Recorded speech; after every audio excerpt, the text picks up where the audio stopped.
Everyone, easy cooking channel में आप सबका बहुत बहुत स्वागत है। तो आज मैं बना रही हूँ गणपति बप्पा के लिए मोदक। तो बहुत ही आसान सा मोदक है ये, बहुत ज़्यादा मेहनत नहीं लगेगी। और इस मोदक को आप एक बार जब बना लेते हैं तो पूरे फेस्टिवल भर आप इसे चढ़ा सकते हैं और इसे 15 दिनों तक आप इजीली स्टोर भी करके रख सकते हैं। तो अगर आप एक बार ये मोदक बना लेते हैं तो आपको पूरे गणपति बप्पा के पूरे फेस्टिवल में आपको जो है परेशानी नहीं होगी हर रोज कौन सा मोदक चढ़ाएं करके। बहुत ही खाने में स्वादिष्ट भी है और घर की में उपलब्ध सामग्री से बन जाएगी। तो इसके लिए हमें जो चाहिए वो है बेसन। तो यहाँ पे मैंने 1 कटोरी बेसन लिया है।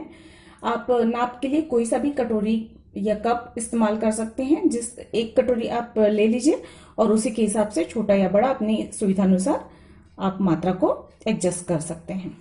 तो यहाँ पे मैंने 1 कटोरी बेसन लिया है, आधी कटोरी सूजी ली है, आधा कटोरी ही मैंने नारियल का खोपरा लिया है, बुरादा जिसे कहते हैं, डेसिनेटेड कोकोनट, आधा कटोरी मावा लिया है। यहाँ पे 1 कटोरी मैंने शक्कर लिया है। अब शक्कर की मात्रा ऐसी है कि सूजी की मात्रा, बेसन की मात्रा, खोपरा और खोआ इतनी की मात्रा का आधा हमें लेना है।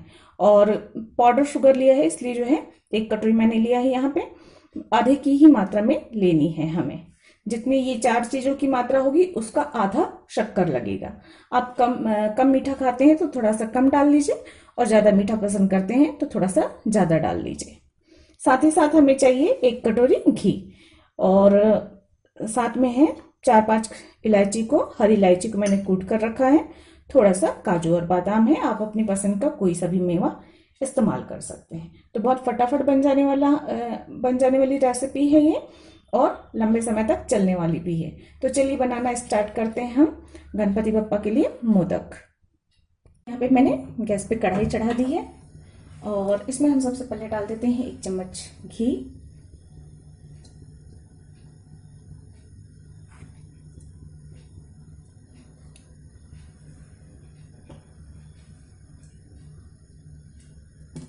घी को थोड़ा गर्म हो जाने देते हैं और उसके बाद इस काजू और बादाम को हम इसमें सेक लेंगे।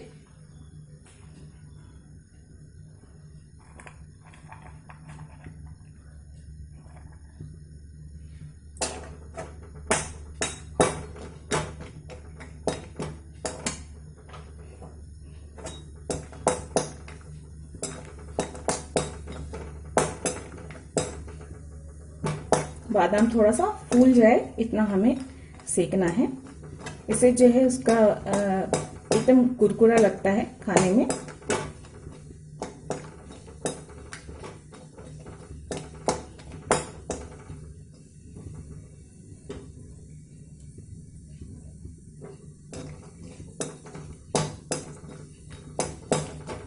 आप अपनी पसंद का कोई सा भी मेवा इस्तेमाल कर सकते हैं। ये देखिए चटकने लग गए। अब इसमें हम काजू को डाल देते हैं। जब तक बादाम चटकेंगे तब तक काजू भी भुन जाएगा।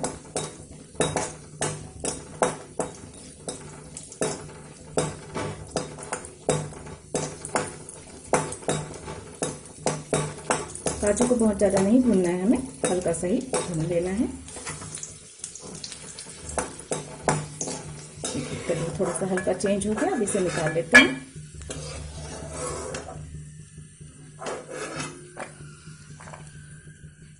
अब इसी घी में हम डाल देते हैं बेसन को। इसमें 2 चम्मच घी और डाल देते हैं। हम इस 1 कटोरी घी को 3 से 4 बार करके डालेंगे।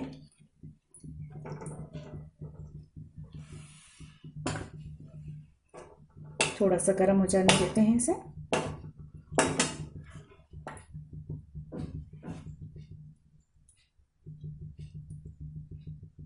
और इसमें हम डाल देते हैं बेसन को। 2 मिनट बेसन को हम हल्का भून लेते हैं पहले।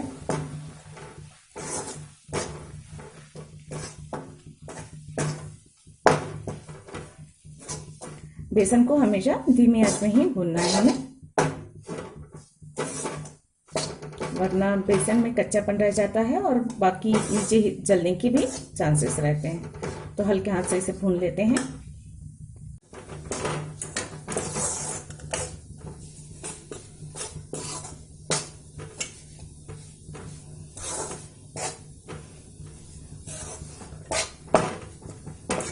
इसमें हम सूजी भी डाल देते हैं, ताकि जब तक बेसन सिकता है सूजी भी सिक जाएगा।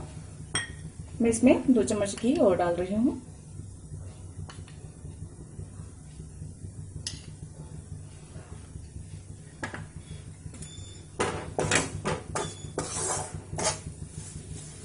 अब इसे अच्छे से सूजी और बेसन के सिक जाने तक हम सेक लेते हैं।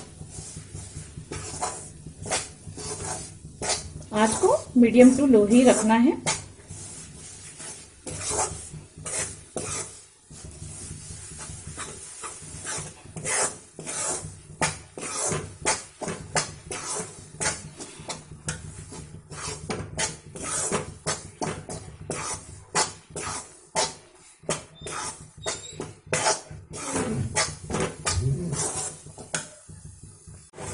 देखिए सिकते सिकते ये इस तरह से घी भी बेसन जैसे जैसे सिकते जाएगा, ये जो है इस तरह से थोड़ा सा गीला सा होने लग जाएगा। लेकिन अभी ये पूरी तरह से सिका नहीं है, तो हम इसे और 2 से 3 मिनट भून लेंगे। कलर थोड़ा सा चेंज हो जाए, हल्का सा थोड़ा सा डार्क कलर आ जाए, तब तक हम इसे भूनेंगे।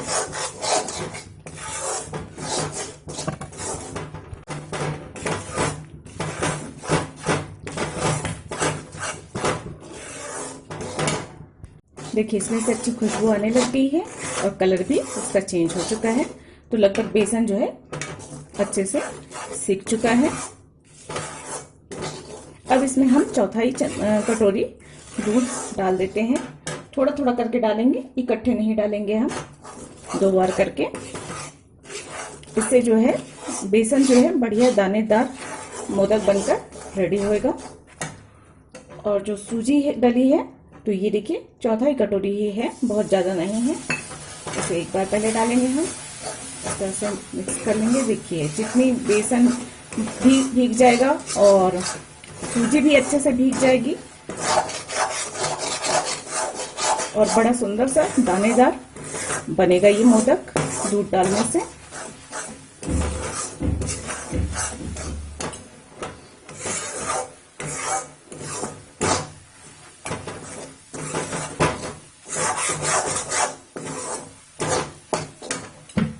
तो ये जो थोड़ा सा बच गया इसे और डाल देती हूँ मैं,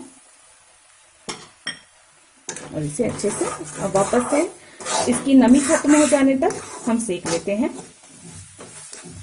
दूध डालने से जो नमी आ गई है उसके खत्म हो जाने तक हम इसे सेकेंगे, नहीं तो अगर इसी तरह से हम बना देंगे तो बहुत जल्दी मोदक खराब हो जाएगा। नहीं तो अगर आप इसे अच्छे से सेक लेते हैं तो ये महीने भर भी चलेगा, कुछ खराब नहीं होगा। हालांकि स्वादिष्ट इतना बनता है कि आप कितना भी बनाएं बहुत जल्दी खत्म हो जाता है, लेकिन फिर भी अगर हमें लंबे समय तक रखना है तो इसे अच्छे से सेकना होगा।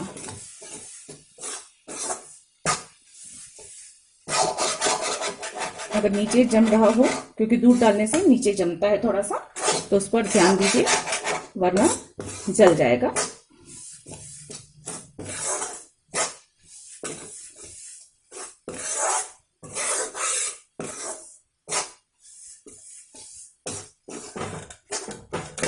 अब इसमें हम डाल देते हैं मावा को, ताकि जब तक इसकी नमी खत्म हो तब तक मावा भी थोड़ा अच्छे से सिक जाए और अच्छे से मिक्स भी हो जाए।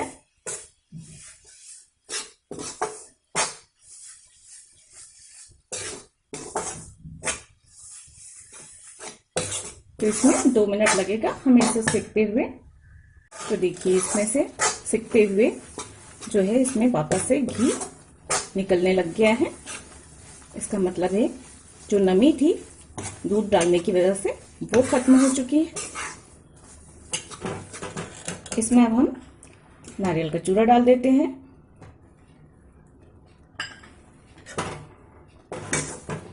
फिर से इसे मिक्स कर लेते हैं ताकि जो नारियल का चूरा है वो भी हल्का सा सिक जाए।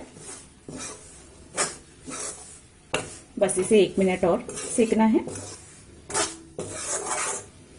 अगर यहाँ पे आप लोगों को घी कम लगता है तो और घी डाल सकते हैं। वैसे क्योंकि मावा भी मेरे घर का बना हुआ था और उसमें भी काफी मात्रा में घी थी, इसलिए मुझे यहाँ पे नहीं लग रहा है कि घी डालने की जरूरत है। तो 1 मिनट हो गए हैं और लगभग जो नारियल का चूरा है वो भी अच्छे से सिक भी गया है, मिल भी गया है। तो बस हम गैस को बंद कर देते हैं और बस इसे अब हल्का सा ठंडा हो जाने देते हैं। तब तक हम जो मेवा है उसे छोटे टुकड़ों में कट कर लेंगे और इसका ठंडा होने के बाद इसमें हम शक्कर मिक्स करेंगे। देखिए थोड़ी देर हो चुका है और ये पूरी तरह से ठंडा हो चुका है, आप देख सकते हैं। और जितना घी मैंने लिया था उसमें ये इतना घी ही बचा है, लगभग 1 से 1.5 चम्मच ही घी इसमें बच गया। अब इसमें हम डाल देते हैं इलायची का पाउडर। तो 5-7 हरी इलायची, उसे दरदरा या फिर चिकना आप अपनी इच्छा अनुसार कूट कर डाल लीजिए। साथ ही इसमें हम डाल देते हैं 1 कटोरी शक्कर, पिसा हुआ शक्कर है ये।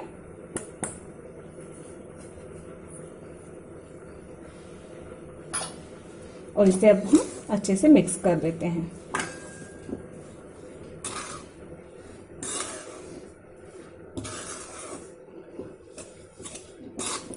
पूरी तरह से ठंडा हो जाने पर ही शक्कर मिलाइएगा, वरना जो है शक्कर जो है गर्म में पानी छोड़ देता है और वो लिक्विड सा हो जाता है। मोदक का टेक्सचर अच्छे से नहीं आएगा, इसलिए पूरी तरह से ठंडा होने का इंतजार करेंगे हम। इसे अच्छे से मिला लेते हैं और साथ में इसमें जो मेवा मैंने सेक कर रखा था उसे दरदरा कूट लिया है मैंने। या तो छोटे या बड़े पीसेस में जैसे भी आपको पसंद हो वैसा आप डाल सकते हैं।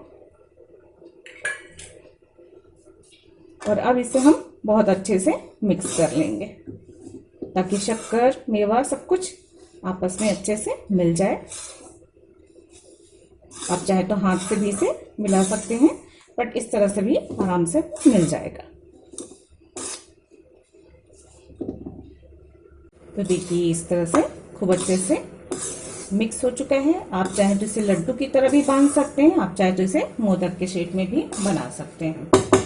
इसे हटा देते हैं हम लोग और बस इस तरह से हम मोदक का सांचा लेंगे। जैसा भी आपके पास सांचा हो उसे ले लीजिए और बस इस सांचे को इस तरह से बंद करके रखना है हमें। और इसमें से थोड़ा सा मात्रा में लेकर हम इसे इस तरह से इसमें भरेंगे। अच्छे से टाइट हमें भरना है, अगर अच्छे से नहीं भरेंगे तो बाद में मोदक बिखर सकते हैं और जो मोदक का शेप भी है, डिज़ाइन जो है साइड के, वो भी उतने अच्छे से नहीं आएगा। तो इस तरह से भरने के बाद हम इसे धीरे से खोल लेंगे।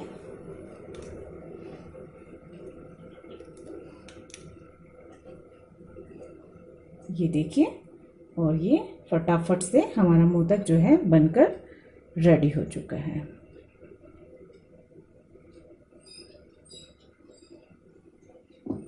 वापस से इसे बंद कर लेंगे और पहले मैं यहाँ पे शुरुआत में थोड़ा सा डालकर कर देती हूँ क्योंकि ऊपरी हिस्से में दबाव नहीं पड़ता, इसलिए थोड़ा सा पहले डाल दिए हैं और उसके बाद जो है वापस इसे इस तरह से बनाते जाते हैं हम।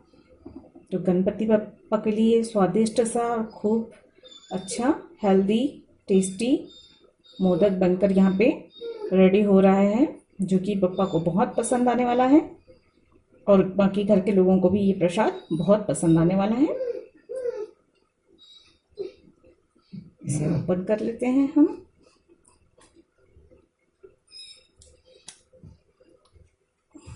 ये देखिए, और इस तरह से मोदक जो है बनकर रेडी हो चुका है।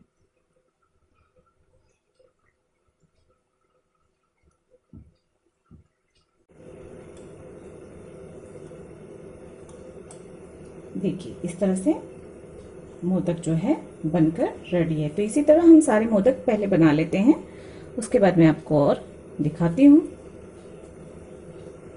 ढेर सारे इस तरह से मोदक बन गए हैं। अब मैं बताती हूँ जिन लोगों के पास मोदक का सांचा ना हो वो लोग क्या करें, क्योंकि हर किसी के पास मोदक का सांचा नहीं होता है। तो उस कंडीशन में आप लड्डू बना सकते हैं। इसे इस तरह से थोड़ा थोड़ा लीजिए और बहुत आसानी से इसके लड्डू बन जाएंगे। तो गणपति बप्पा को लड्डू भी बहुत पसंद है, तो आप चाहें तो आधे के लड्डू बना लीजिए, आधे के मोदक बना लीजिए, तो 2 किस्म से हो जाएगा। और बप्पा को अच्छा लगेगा। ये देखिए बहुत आसानी से लड्डू बन जाएगा ये। तो इस तरह से हम बाकी के लड्डू भी बना सकते हैं।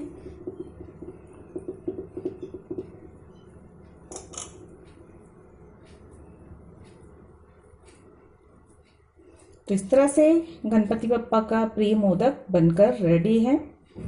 घर के बने सामान से बनाए हैं हमने, तो शुद्धता है पूर्ण रूप से और स्वादिष्ट भी है। तो आप भी ज़रूर इस तरह से मोदक घर पर बनाएं, आसानी से बन जाती है।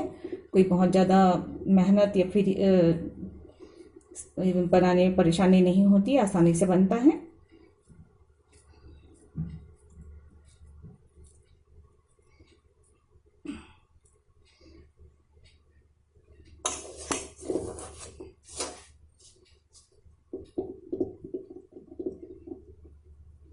तो अगर आप लोगों को ये रेसिपी पसंद आई होगी तो लाइक कीजिएगा, कमेंट करके ज़रूर बताइएगा और साथ ही साथ मेरे चैनल को सब्सक्राइब भी कीजिएगा। और जिन लोगों ने भी पहले सब्सक्राइब किया हुआ है उन सबका बहुत बहुत धन्यवाद मेरे चैनल को सब्सक्राइब करने के लिए, मुझे सपोर्ट करने के लिए। तो चलिए इस तरह से मैं सारे लड्डू और मोदक बना लेती हूँ।